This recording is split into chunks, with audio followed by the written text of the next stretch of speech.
রাধে রাধে। তো সবাই কেমন আছো? সবাইকে শুভ আমলকি একাদশী। তো কে কে একাদশী করছো জানিও, আমি তো করছি। তো সকাল সকাল আমি স্নান করে তিলক সেবা করে বেরিয়ে পড়লাম আমাদের জমির উদ্দেশ্যে।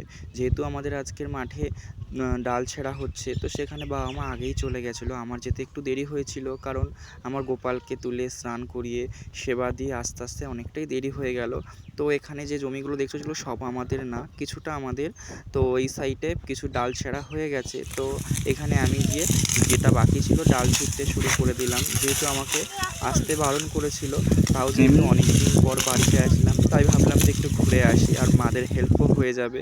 তারপরে ডাল ছেঁড়া শেষ করে আমরা একটা জায়গায় এখানে বসেছিলাম। যেহেতু এখানে অনেকটা গাছপালা আছে, তো এখানে ছায়া, বেশ বসলে ভালোই লাগে। তো তারপরে ডাল ছেঁড়া শেষ করে আমাদের বোঝা বাঁধা হলো। যেহেতু অল্প ডাল ছিল, আর এখানে বাবা কিছুটা কুল ফুটেছিল, যেহেতু পাশে একটা গাছ ছিল সেখানে, তো সেখান থেকে আমি একটা কুল নিলাম। দেখলাম যে টক না মিষ্টি, তারপরে দেখলাম যে প্রচুর টক। তো ডাল বাতা শেষ হয়ে গেল, তারপরে